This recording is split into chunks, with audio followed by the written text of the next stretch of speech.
भाजपा में था। आप भाजपा में थे? भाजपा यानी कि लंका में था।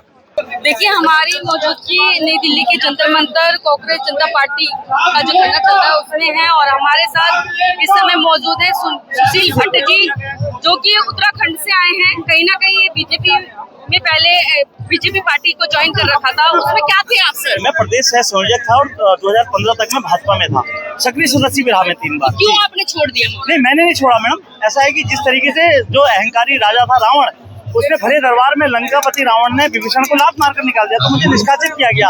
मुझे सिर्फ इस बात पर निष्कासित किया गया कि मैंने वहाँ लोकतंत्र की बात कही, मैंने कार्यकर्ताओं के सम्मान की बात कही, और मैंने कहा कि आप काबिल लोगों को टिकट दीजिए। इतनी सी बात में इन्होंने मुझे निकाल दिया।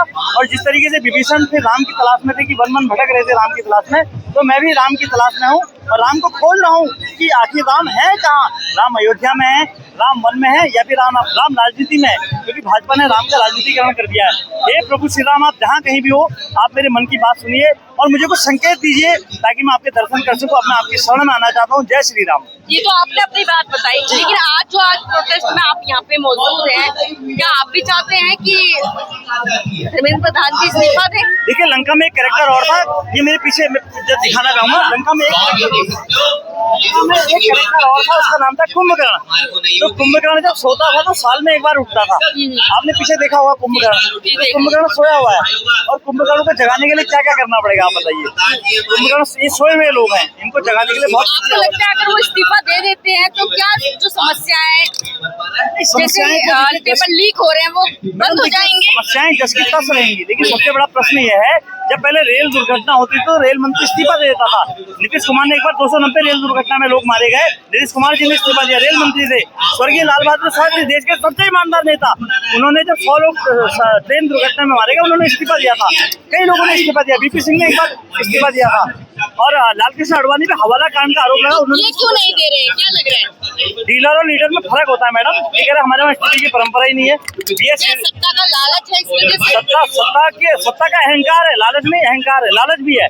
सत्ता छोड़ना नहीं चाहते हैं, ये चाहते हैं हम ही बने रहे।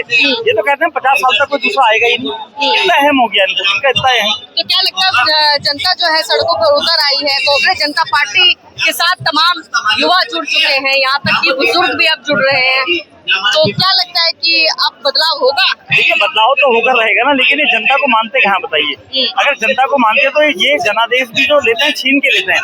ये कहते हैं भाई अगर जनता अगर वोट नहीं दे रही है तो वोटर तो ये मतलब वोटरों को इधर से उधर कर दो।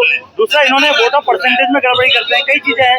तो भाजपा तो इन प्रकार सत्ता में बना रहना चाहती है ना, सत्ता की लालसा है इन लोग को, तो सत्ता में बने रहना है। सबसे बड़ा दुर्भाग्य है, और ये कार्यकर्ता की कोई वक्त नहीं है।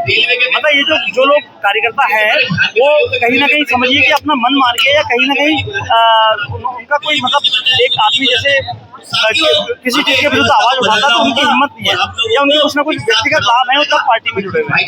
पहले मैं लंका का ही एक हिस्सा था, यानी कि मैं भाजपा में था, और जिस तरीके से विभीषण को लंकापति रावण ने अहंकार में आकर लात मारकर निष्कासित कर दिया था, बाहर कर दिया था, तो वैसे कुछ भारतीय जनता पार्टी ने 6-7 वर्षों के लिए निष्कासित किया है। मैंने वहाँ लोकतंत्र की बात करी, मैंने वहाँ